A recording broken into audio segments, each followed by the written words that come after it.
we bow our heads for prayer? Let's open with prayer. Gracious and loving God, we live in what's purported to be the richest country on earth. We pray that you will open our minds and hearts this morning as we explore the concept of other kinds of riches. Move us by the power of your Spirit to be open with our minds and our hearts, and lead us in the way that you would have us go. For we ask it in Jesus' name, the one whose parables we'll be examining this morning. Amen. So, I have a confession to make. Originally, I had planned a 4-session study. There would have been an additional class that would have looked at Paul's letters and the rest of the New Testament other than the Gospel. But back in the spring, when I did the first part of this course, Heather asked me, did I want to take the Labor Day weekend off? And I said yes, because Julie and I were thinking about going to Missouri to visit my sister. Well, that fell through, and by the time I was putting this second half of the class together, I completely forgot about that. So I was surprised when Heather said, well, we weren't meeting on Labor Day. Anyway, we're just going to wind up today because I've gone and scheduled myself for the next 2 Sundays with other things. The pickers are starting to practice again, and Julie's doing a writer's workshop. So we're going to wrap up this morning. So we're going to be looking at the parables of Jesus, several of them, and I've even had the nerve to rename some of them. We're going to try to look at these parables through the lens of economics. And, you know, back in college, I took a course in economics, and I got an A. So I thought I had a basic understanding of economics. Then I took government and got a C, because government made no sense to me. Same professor, but boy, I couldn't get the government. Which is kind of funny if you think about it. But when I was a pastor in Indiana, I went to an economics workshop in Indianapolis, and it must have been sponsored by the Chamber of Commerce or some sort of organization like that. And I think their idea was, let's get a bunch of these pastors together who have all of these crazy ideas about economics, and let's try and teach them the real thing. And they gave us a pre-test. Well, I got 85% on the pre-test, and when we were done, I got 100%. And it didn't change the way we looked at economics as pastors. I mean, we didn't budge even that much. And I think the organizers must have been a little disappointed that because when we approach economics, we approach with a kind of a social justice view. Mm. And I'm also aware of the fact that, you know, these days we hear a lot about waste and fraud and abuse in government spending. And I am aware that there is some waste and fraud. I don't know about abuse, but I mean, I guess what I want to say to the class is I'm open to getting feedback from some of you who may have more knowledge about that kind of thing, the kind of waste that there is in government spending. I mean, human beings being human, I would expect that there would be some fraud and there would be some abuse of. But anyway, I want the class to know that I'm open to, if you have more knowledge about that, I would be interested in hearing about it. So, to try and keep a little balance, I guess, is what I'm saying. So let's take a look at the first parable, and I've renamed this the parable of the bigger barns. And if somebody wouldn't mind reading that paragraph, I would be appreciative. The land of a rich man produced abundantly. And he thought to himself, what should I do, for I have no place to store my crops? Then he said, I will do this. I will pull down my barns and build larger ones, and there I will store all my grain and my goods. And I will say to my soul, soul, you have ample goods laid up for many years. Relax, eat, drink, be merry. But God said to him, you fool, this very night your life is being demanded of you, and the things you have prepared, whose will they be? So it is with those who store up treasures for themselves, but are not rich toward God. That passage reminds me of Steve Boonish, who was an elder in the church I served in Marion, Indiana. And he doing a stewardship talk one fall, he said, the first time you see, how did he put it? The first time you see a trailer being towed along behind a hearse, you'll figure somebody's got this thing figured out. And he was saying, come on, and let's begin. Gonna take a long Slow on the uptake. I was. What's your reaction to hearing that parable? Kind of hearing it through, seeing it through an economic lens? He's doing what he thinks he should. Mhm. I mean, he needs more storage space. Right, I got it. Build another warehouse. I mean, just in economic sense, Is this all right? it's growing his business. Buying two houses, see if one to live in, one to put your stuff in. Okay. That's kind of where I'm Well, even today, I'm astounded that, okay, we have our little houses, sometimes we have a basement, sometimes we got an attic, oh, that's full, oh, that's, there's a whole, storage units. yes, there's a whole money-making business on renting storage units for our stuff. So I think it's the same thing, we're not building barns, but we're renting barns for our stuff. Renting barns. Yeah, so it's very much a part of our rampant culture. And here it is, and they're, summing up for us, summarizing it for us. There's no such word as summarizing it up. There is now. Summarizing it for us. There is now. Let's make up a word. There was no word until Let's somebody make up put a word on and it put and it in a words on barn. it, so. So what do we object to, the first part of this, or the last part, where he ends up saying, I can kick back and make merry? I mean, any prudent agricultural person would wanna save the grain. Mhm. The question becomes then, what do you do with it? Well, that's, yeah.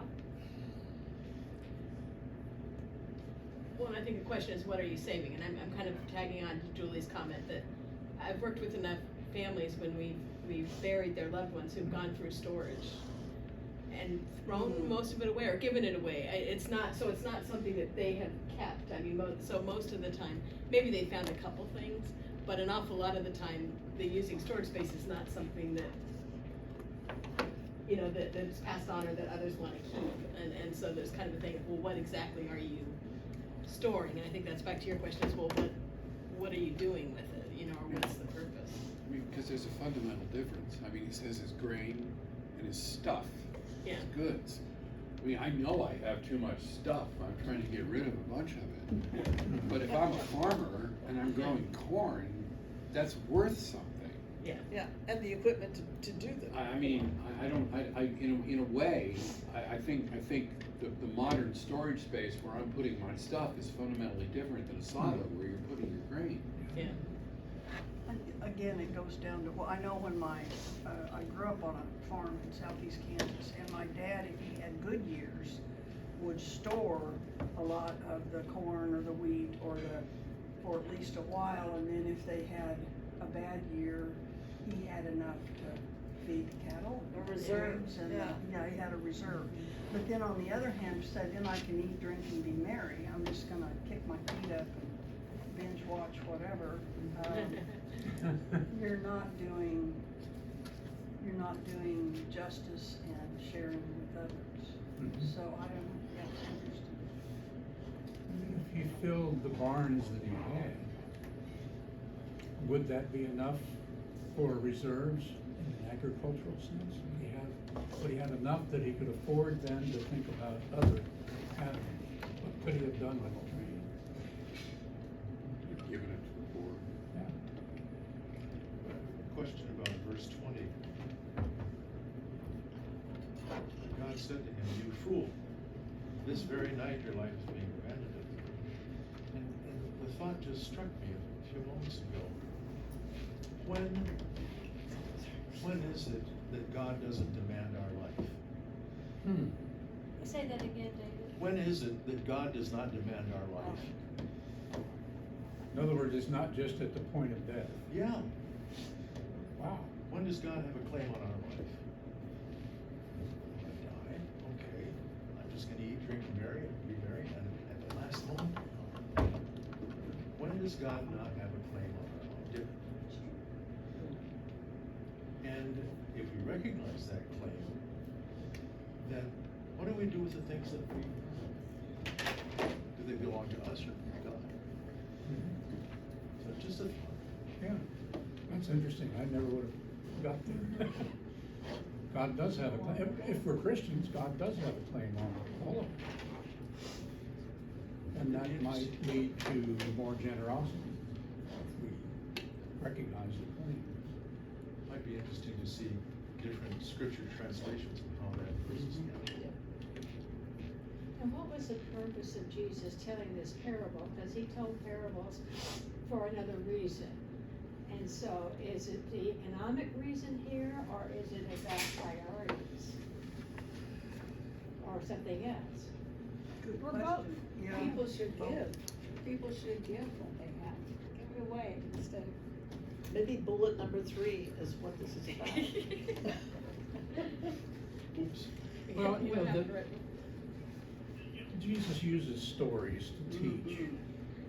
And even the eat, drink, and be merry, I think about how much eating was a part of his ministry, you know. We're gonna have communion this morning, so table fellowship. So I don't know that, I think eat, drink, and merry probably means something a little different here than it would mean in a community where you're celebrating something or bringing people together. What does it mean to be rich toward God? Well, in this I case- hear him commenting on, I hear Jesus saying, well, let's think about different kinds of wealth. What kind of riches are we interested in gaining? Can you be rich in other ways than economics?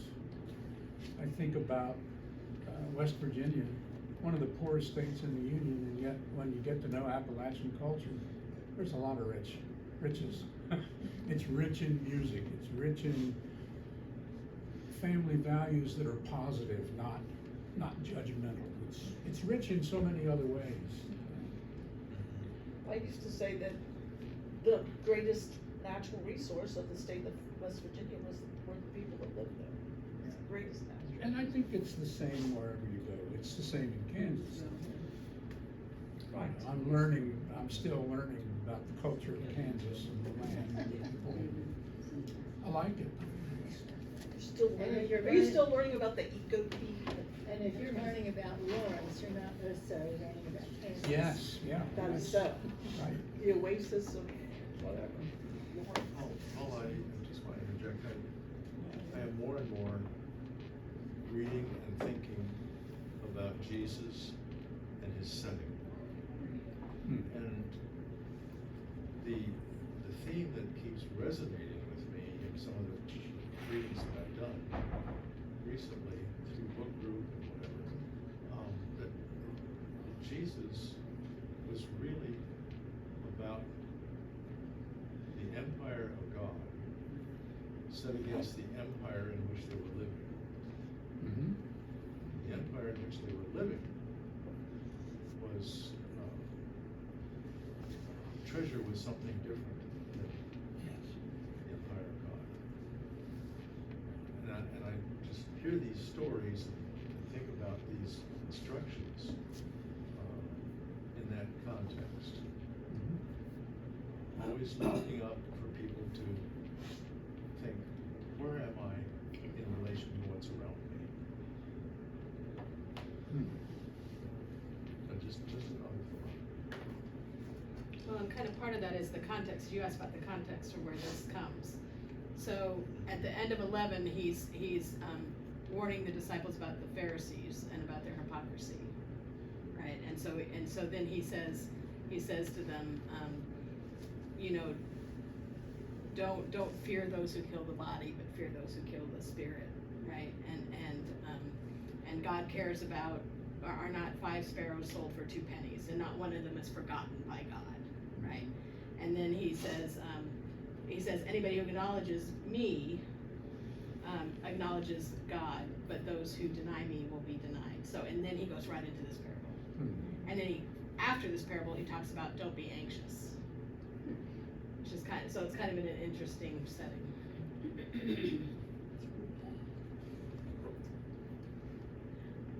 What comes up to me, and I said this summer in my sermon on stuff, I keep going back to where the term Indian giver came from. And although that's a negative term, it comes from the Native American understanding that things have a right to be used. So if you're not using them, you are not honoring the item. So if they gave somebody a pot and the pot wasn't used, then the Native Americans would take it back because that has a right to be used and you're not using it. So we're gonna give it to somebody who will use it. And then that became, the white person used that as a negative thing that they take back what they give you. And the intent was, things have the right to be used. So if you're not using it, then it needs to go to some place where it's used. And I think that's kind of an interesting thing too, as we talk about storage and putting something away. That's different, I think, from grain, but putting something away that's just sitting there. Yeah. And I In a just bigger had, barn. Yeah, in a bigger barn, yeah. and I just had a thought, because I've got lots of stuff and I cherish all the stuff. Because each of us has a memory to go with it, you know, I've got a whole house full of stuff on purpose. But if I could just start a little memory book and just write a memory about that, then the stuff would be as important and the stuff could go, because I'd have the memory of the stuff. Yeah. So, gosh, okay, Jim, we're gonna be busy. So you're saying something in addition to the utilitarian perception of things. If you're not using it, it's not being utilized, then give it back to someone who will make use of it. Yeah. When that item, might be a coffee pot, might be something else, that item may not be something that is being utilized in the way we think it might be utilized. But what you're saying is, it creates a memory within me, and that is helpful to me, that is comforting to me. So it's not either or. And so I can keep the memory of 8 Bibles and let other people have the Bibles. That's why we keep something like a hammer of our grandfathers that we've never used and won't ever use, but it just feels like, he touched this, I touch it too, I still. Yeah, but like in the kitchen, my grandfather's knives that were made out of files are up on the shelf. And those are memories of my grandfather and my father. Yeah. Do you use them? And I have stuff in my house just because it was something that they had. You know, there's stuff sitting in rooms in my house that are never used. But when I look over to it, I have all these memories. You know, I spent a Isn't obscene that- amount of money Isn't that a on kind of on wealth or toy. being rich? Isn't that rich in some Well, sense? that's Because- also but- using but the it- object. Yeah, I was gonna say, You're not- yeah. It might just be sitting there, but you're using it. Well, no, he's not, he's just. No, but No. the memory is Yeah. in use. Yeah. And I mean, we're human beings. Our past and our families and our memories are terribly important to us. That's why it's so hard to part with all this stuff. Well, let's, Not only hard let's, to- okay. I'm just gonna share one thing. When I lived in Cincinnati, there was an intentional community. They called themselves Chrysalis, and it was 12 houses on a street. And they had one lawnmower for all the people in the street to share. One, KitchenAid thing. Well, yeah, one plunger, I don't know. But Yeah. it was intent to be, I guess, minimize use when you could actually make do with something for 12 people. I have not heard of that anywhere else I've lived, but I thought that was- Community. Wow. Yes, That's But where that word came from, I bet you. I think they came out of the Unitarian Church, if I'm not mistaken. I thought, what a cool thing that was, I think. Bad. I was just coming back to the empire. I mean, what is the empire saying to us now that's of wealth? Like, one thing they're doing, they're picking up on enlightenment that we think, they said if you have a piece of land and it's not being used, it's not worth anything. So what's the result of that? We got a 21-mile road being developed to wilderness because it's not being used. It's not worth anything. So there's really a conflict when you have the empire telling us what is worthy over against what we think. Maybe the earth is of sacred value. And so we have to be careful about what we do. And the empire right now is just telling us, empire is saying it's okay to kill somebody who's, we don't know if they really are drug smugglers or not, but we're going to blow the hell out of them. That's good. That's a good in our society. Just go on down there. We're in real trouble as far as what the empire is telling us now, and what we think is worthy and of wealth. And so we store it away. How the empire defines wealth. Yeah. I'm gonna move us back to economic thinking with the question, we live in a capitalist economy. Does it produce abundantly the way this farmer's field did? Does capitalism produce abundantly? Sometimes it does, sometimes it doesn't. Okay. 500 scan calls a week is not producing abundantly. But just in general, in terms of the amount of goods and services that our economy produces, is that abundant in some sense? Yes, it's In not some even, sense. but it's abundant. Not even, but it's abundant. All right, say some more about that. Well, I mean, I think, we have an awful lot of very wealthy people. Yes. And so when I say not even, I say that there are some who have, more than they need. But I think if you just look at what it produces, does it produce enough for everybody? Probably, however you define enough, that's the question. The thing I hear, I've seen about capitalism is it can be used or it can be abused. And the Chinese took the good parts of capitalism and incorporated into their system, and they've brought millions of people out of poverty. I guess a few people got rich, but all these rich people are controlled by the government, and they have to give jobs to thousands of people. So, but yet, government still has some of it. So, will it, if it will get out of control though, and those few rich people start taking away from all those people, which I see in a lot of countries, then, because, empires that went into other countries, they helped a little bit, but they took more than they gave. And everything can be used as a tool, or it's, it's sort of like Darth Vader, there's a dark side and there's the light side. That's pretty close to where I am in my thinking. In terms of material, if you look at it in material terms, it's wildly successful. It produces an enormous amount of goods and services. But then you begin to wonder, well, how is that wealth distributed? And we're back to the inequality of it all. Let's go ahead and look at the next parable, because I want to get through the parables and have enough time left to think about economics and kind of the purpose of the course. The rich man and Lazarus. I left the title of that one alone.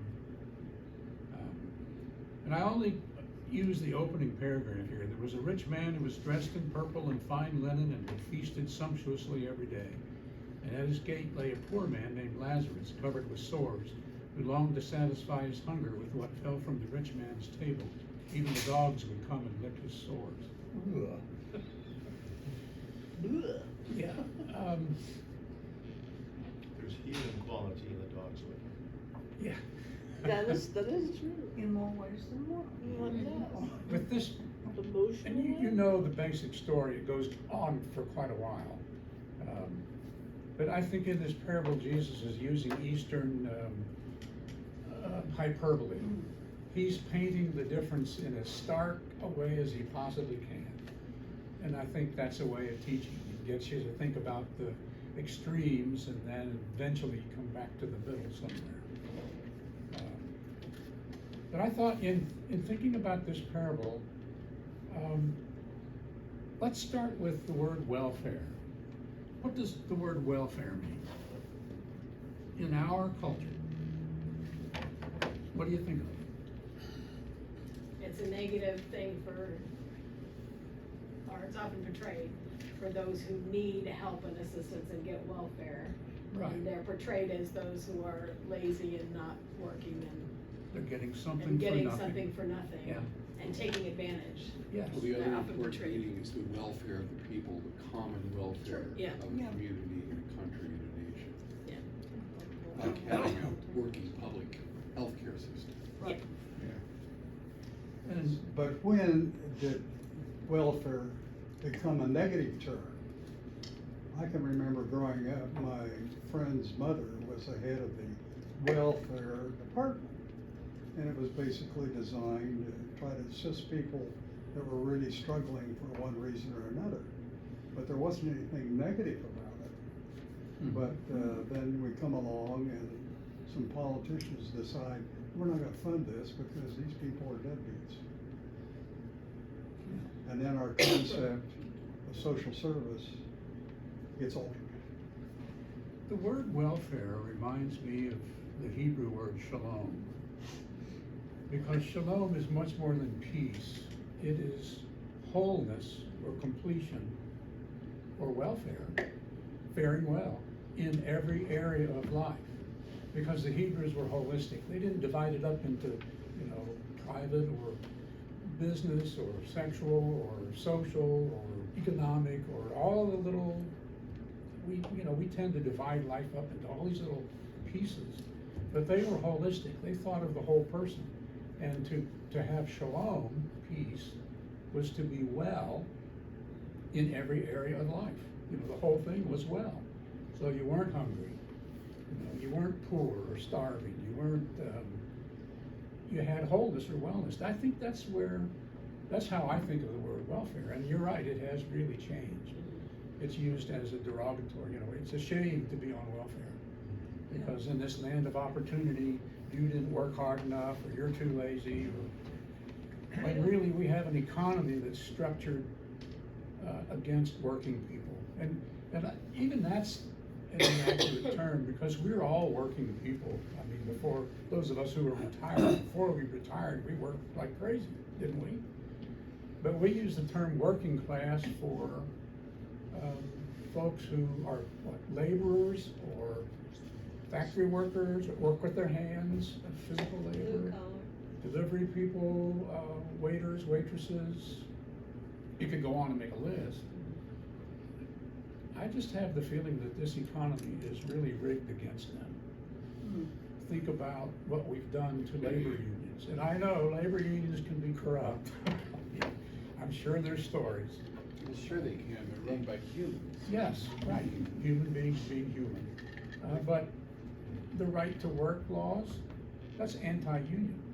That just allows workers to gain all of the benefits from the union without having to pay any dues. That's what that's really about.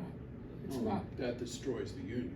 Yes, and if you look at actual statistics, the percentage of workers in our country who are unionized has dropped precipitously in the last 50 years. And so it's tougher for working people. And then we have a healthcare system that's dependent on employment, but not all employers can afford to offer it. So you've got 177,000 folks in Kansas, give or take, who just have no access to medical care. They can't afford it. So they have to go to the emergency room. I don't think I've heard congressional people say, if you can prove you're employed, you'll get Medicaid, assuming that the employer will provide that entree. I've simply heard them say, we want to see that you're working in order to get the Medicaid. They don't say anything about employment avenues being opened through your employment. Right, there are no jobs. Or there are no jobs with benefits. It's a cute little turn of phrase, Yeah. which is very destructive. Very Plus, harmful, you've very got evil. folks who are elderly, you've got folks who are disabled, you've got folks who are full-time caregivers for somebody in their family. Why should they have to work to get Medicaid, healthcare? And But what about- many of them are working, but they're not being paid sufficiently. Yes. Or they keep the hours too low to would give them any benefits. Well, and you say they. Think about the federal government employing a National Guard to assist in the disappearing of citizens and others. And employed for 29 days, because if they get employed 30 days, they're required to provide housing and other benefits. Okay, so they only employ them for 29 days at a stretch. And then they move some other people, move them around. So it's an evil game. Well, and then they've lost their job or had cutbacks because So- they've been gone for 29 days. There are so many people that are working 39 hours a week, so they don't have to be given benefits. I'd like to go Because back they're to part-time. Paul's comment. The life, liberty, the pursuit of happiness. A system that keeps the common good of all the citizens in focus. In the context of a system that they grew up with, or some grew up with, in England, in Europe, where there was nothing about common good. It was in order to help select few. And so I see that constitutional phrase, striking a huge blow against benefiting just a few, but for the common good. And we've not only derided those who are on welfare, we have lifted up an emphasis on how can we help these few, thinking that if those few people benefit, things will trickle down from them for all of us. Again, it's an evil way of looking at society. And they twisted it back to early European style, the feudal system. Let's spell that F-U-T-I-L-E. Yeah.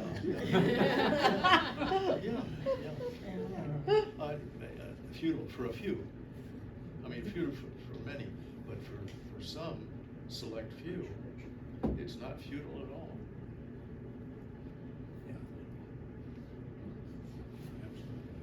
Just more thoughts. The thing that stands out to me in this passage is at his gate.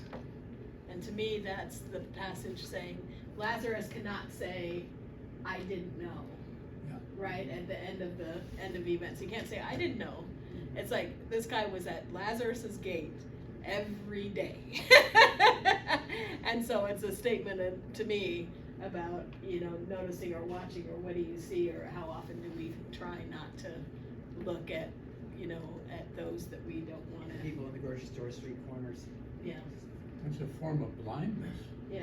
It made me think of when you come across the bridge in North Lawrence, Yeah. And there's always a homeless person, many times, standing there with a sign, and I feel so guilty driving right on by. And, well, it's not just there, it's Yeah, many yeah, other yeah. places, but that one particular. Yeah, having pastored a downtown church in a small town in West Virginia, we had a steady stream of people coming looking for help. And I tried to help our own community, or particularly in the church when they needed help. But we had things set up in town so that you could get a meal, and there were things there that we supported. But I also remember escorting one woman out of the church building because I just had it with her. You know, she had been taking advantage of my secretary for like 20 years and hadn't made any effort to improve her own life. I just took her out the door and said, "Don't come back. You know, we're done." And that lasted for maybe 3 or 4 months. But so yeah, it's not easy to sort out. You know, I guess it grieves me to see that we have so many folks who are homeless. And yes, some of them are difficult and addicted, and it's not an easy problem to address. I admit that. I have a friend that was gone from her house for an hour, and her husband had left, and she came home, and she drove in, the front blinds were all closed, and she said, "I didn't close those, we don't keep those closed." So she drove in, and there were some things piled on the steps. Well, why did he put that stuff there? So she went to the door, it was locked, and then she became wondering what's going on inside my house. Yeah. But didn't think very well, I don't think, because she opened it, immediately smelled someone been cooking, and over there then, and burned some stuff. And so I won't go into the whole detail, but when she noticed that there was a light in the bathroom, under the bathroom door, she thought, "I better get out of here."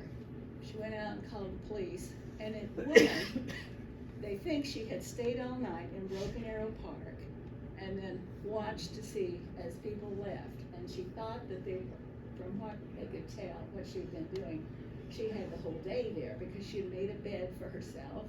She had taken 12 rolls of toilet paper that were all wrapped up, and she unwrapped them and put them in a pack there, like she was collecting stuff in the house that she wanted to take with her. But she was in the shower, so when my friend called the police, they had to go in, through the garage and go in that way. Told my friend to stay out, and there was a woman in the shower. She had not heard my friend come because she was showering. And my friend said, "We never run out of hot water." But after they'd taken her left, she said, "I went into and tried the hot water, and there was no hot water." She said she had been in there showering for some time. And my first reaction was, "Oh, I feel so sorry for that woman.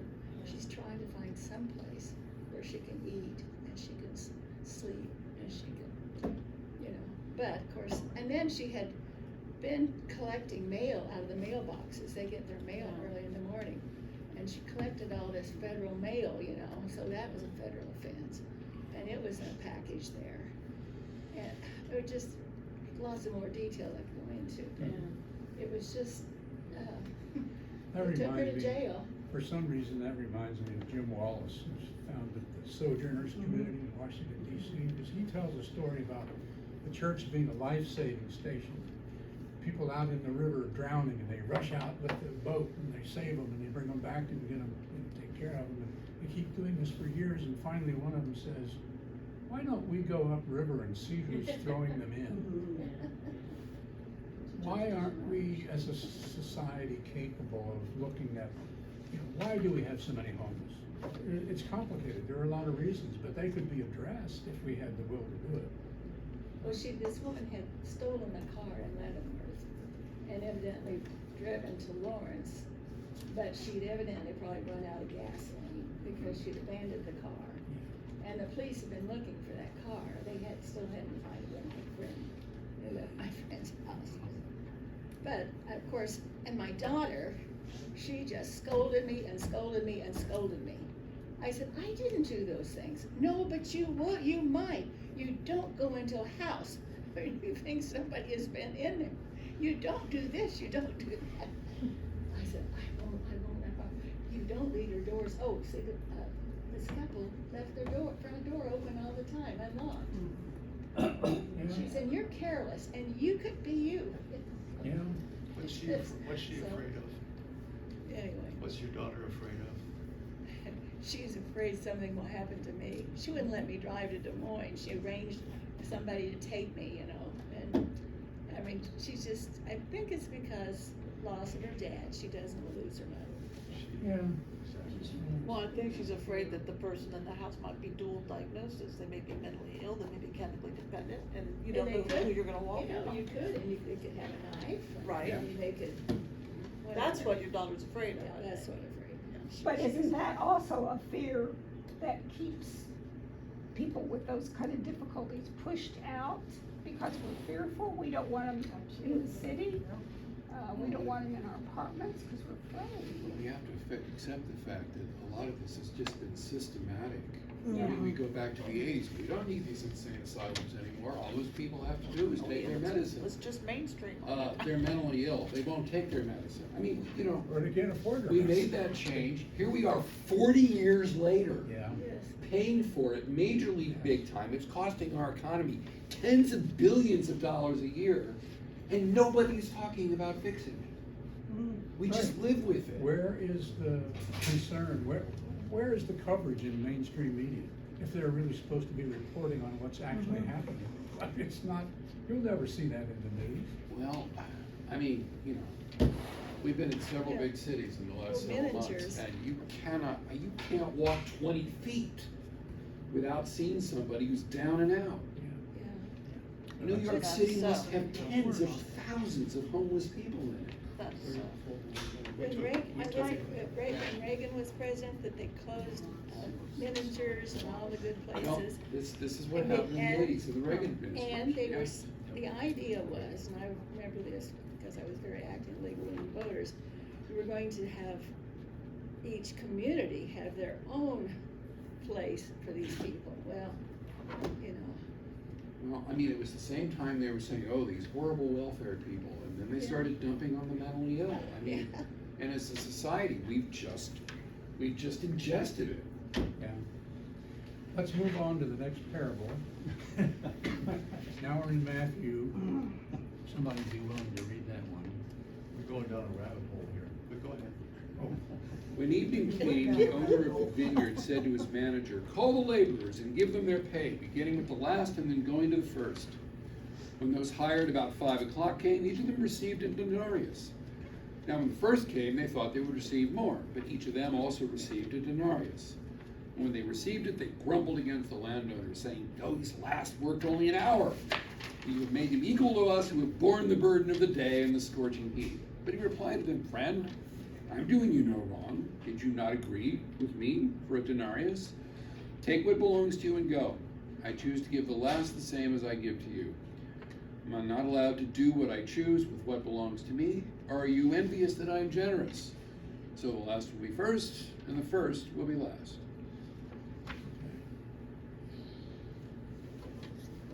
Why does this guy pay the latecomers a full day's wage in this parable? Seems to just be generosity. Or that the grapes would go unpicked and lost, and you needed somebody to pick them. You didn't have any smell or change. That's a good one. Sometimes. What would happen to the these are day laborers. What would happen to the day laborer who was unable, in that time, in that culture, unable to get a job for that day? What would happen? The family would suffer. Yeah, they would go hungry, literally. He would have no means of feeding his family.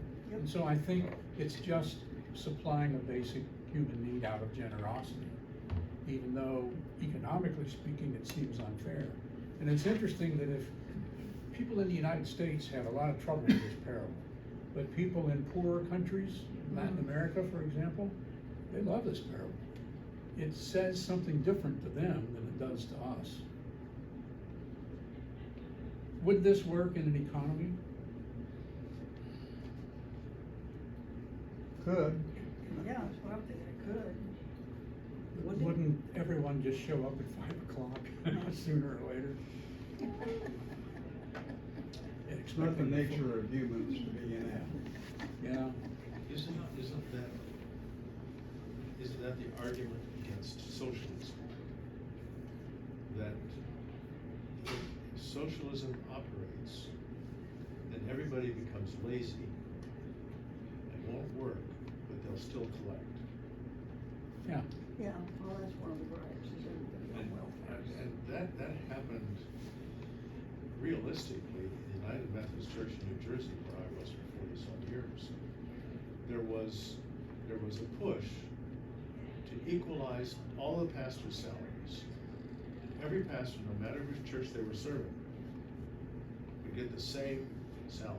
And one person stood up, E.T. Holland, he was a friend, stood up and said, "Do you know what that's going to do to the ministry in churches? It's gonna dumb it down. It's gonna make people say, okay, I'm getting the same as he is, I'm getting the same as she is. I'm not doing any more than what that person is doing." Creativity goes out the window. And that's the argument that's used against it. I think it's a false argument, but that's the argument that's used. The assumption is that people are inherently lazy. Well, those kind of broad paint jobs don't work. They don't. I mean, some people are inherently lazy, some people have more ambition than they need. Realistically, they don't work if you think about it, but if you don't think about it, it pushes a button. I'm sure it does. That's what it's designed to do. But human beings want life to be fair. And we always say to our kids or someone, life isn't fair, and the sooner you learn that, the happier you're going to be. But still, everywhere you look, you're looking for people that this isn't fair, that isn't fair, this isn't fair.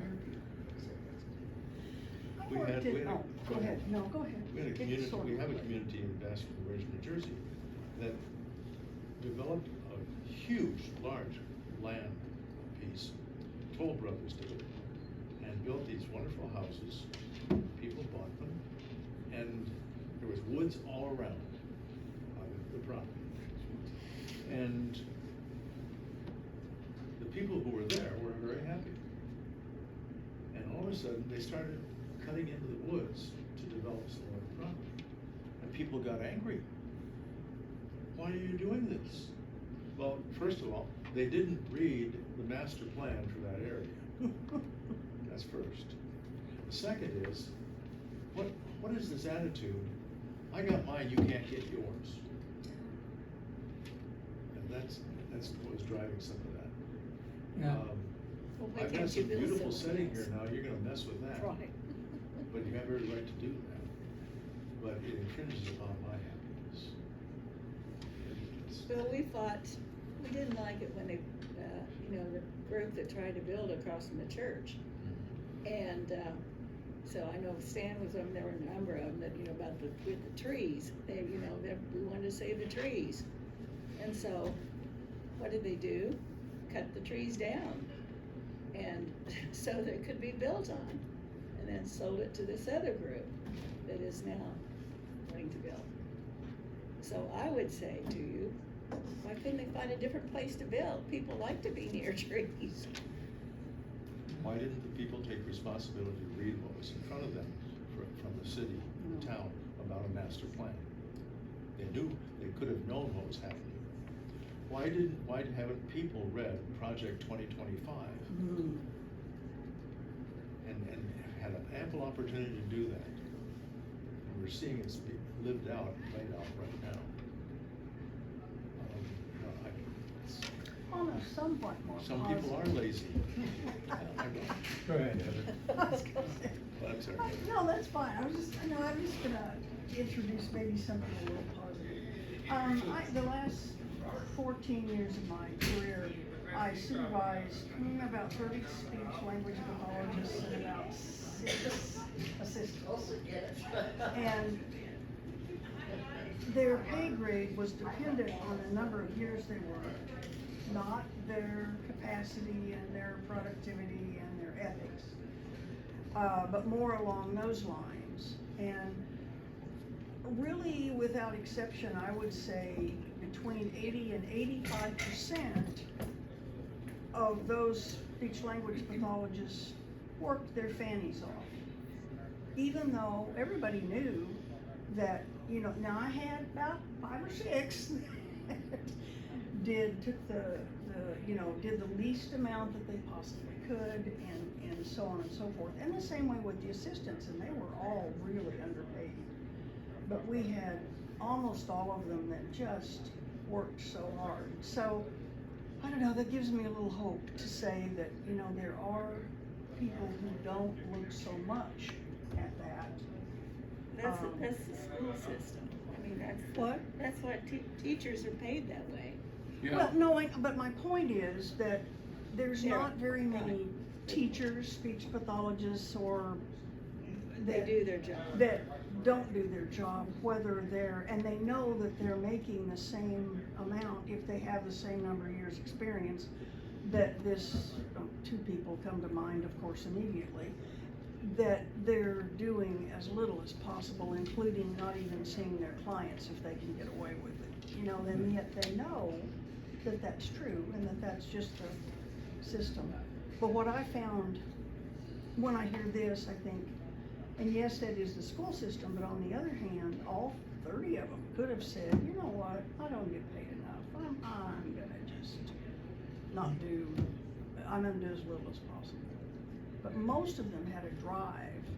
We used to say that was the second paycheck. That was a group of addiction counselors. They talked about the second paycheck. They couldn't cash it at the bank, but they Yeah. they felt it was meaningful to be a part of the recovery process for people. I'm gonna move us ahead to kind of some questions I have as a conclusion to the course. What do economists have to say about our current economic system, and can they be trusted? Depends on who you talk to. Right. And is there such a thing as economic reality? Back to that workshop that I took in Indianapolis, I think the Chamber of Commerce was saying, this is the way economics works, and it has to work this way. So be realistic, you know. Don't talk so much about reform. So what do you think about that? Are there like rules of economics that are cast in stone and can't be changed? Depends on who you ask. If you ask certain economists, they'll say yes. Certain others will say no. Okay. And the layperson, what is a layperson? So you're gonna get different opinions. And Well, I today, think we there are. don't, we don't trust anybody. I mean, you, because if somebody does, in the government, does something that the head honcho doesn't like, gets rid of them, and then puts somebody in that Yeah. he wants what they say. So I can't trust any of this, you know? No. They're talking jobs, not as many jobs this month as last month and whatever, and I think, well, they're manipulating, they're saying whatever they wanna say. So, I can't answer your questions. There's one columnist, they print her stuff in the journal world, and she's what I would call a messianic capitalist. She always looks at everything from the benefit of the capitalist system that we have in place. Yeah, or, You know, I can barely force myself to read it. I would not trust her when it comes to economics. I listened to Robert Reich, the former Secretary of Labor, and I like the way he talks about economics, and that makes more sense to me. And then, of course, there's the question, should the government just stay out of economics? I don't think that's possible. I don't think it is either. Why? I don't know. Can an economy exist without rules? Well, it can exist without rules, it'll screw everybody that, the rich will screw everybody that they But can. that's the rule. I mean, Yeah. That becomes the rule. Yeah, and I mean, How did it get that way? The underlying principle Greed. of that is greed is good, greed is good. Yes. It's the And underlying continued growth is good. Always grow, always develop. And never ask, what's the environmental consequence of continued growth? We live on a planet that's finite. What if we keep growing to the point where we foul our own nest? I mean, we're already there. It is there. And that's what we're being told, and from people that I Unless- trust. Unless you're Reagan's Interior Secretary, whose, Oh, yeah, he whose was- Christian faith said, don't worry about the environment, because, the end is coming, and this environment That's makes no that difference. because Schofield No guy point from in reading Scotland, along. the Schofield Reference Bible, and they brought that, the technical term is premillennial Mhm. dispensationalism, Dispensation. which just means we haven't got to the millennium yet. They take the 1,000-year period from Revelation. Oh, it's gonna be horrible, and they kind of relish the suffering, and the world's gonna end anyway, so let's exploit it. It's like, where did that come from, and how did that ever gain traction in the United States? It just blows me away. People who don't agree Lois's with this. relatives is a Seventh-day Adventist. The theology of Seventh-day Adventism is, don't worry, God will take care of it. It is, in a conversation with one of the cousins-in-law one day, was her position was, why do we elevate science? We should be elevating God because Jesus is coming. So don't worry about the science. And that theology is pretty darn strong in a lot of places. It's also why we're so, what's the word? Why we're so interested in supporting the modern nation state of Israel, because those people think if we can push the envelope and bring the end time sooner, and of course all the Jews will be killed in that view. It's like, oh, Why do you think Huckabee has bought land in Palestine? yeah, it's like a form of insanity somehow. I had a Jewish friend years ago. This was 40 years ago. He was watching what Israel was doing to the Palestinians then. He was very liberal, but he said, I don't think this is the state of Israel was talked about in Revelation. Yes. This isn't it because it's too evil. I mean, he couldn't accept it. That was about 1985. I would say the answer to bad government is not no government. That we need government to intervene in economics. That's their job. We should be insisting that they do a better job. I'm running out of time. I was going to tell the story of regulation in railroads as a way of illustrating why it's important for the government to regulate and how to do it wrong. In the 1880s, railroads had a total monopoly, especially in the West. That was the only way to get anything moved. And that was the Gilded Age, and the financial shenanigans that went on were just unbelievable. The history of all that's fascinating. So the government decided to establish the Interstate Commerce Commission. So if a railroad crossed a state line, now they were regulated. And it was an unqualified success in terms of, at that time, in terms of regulation. The jobs stayed union, railroad workers made a good living, transportation costs came under control, it developed the West, it was good for the economy. The problem was that it got stuck. And in the 1960s, it was a completely different world. Now you've got airlines, buses, interstate highways, and then the coup de grace was the government took the mail contract away from the railroads. It was like how to destroy an industry. Wow. And we came close to nationalizing railroads because government regulation was so far out of touch. Along comes Harley Staggers from West Virginia, believe it or not. He says, we need to deregulate the railroads. They did. Railroads gained control. They were allowed to abandon lines that were not profitable. They were allowed to set their own freight rates without all this government interference. They came roaring back. And then in the 90s, I call them vulture capitalists, discovered, hey, this stock that was worthless in the 60s is booming now. And so they bought up majority shares and they did hostile takeovers and they put people in charge of transportation that had no interest in safety or inspecting cars before they go out on the road, or the length of trains, or how many hours you can work a crew. I mean, there's a limit, but so now I'm beginning to think we need to re-regulate that, because now there's going to be another merger. There's so much power concentrated in so few hands, and that's just one industry. So I guess I'm closing with the thought that we need good regulation, and it needs to be flexible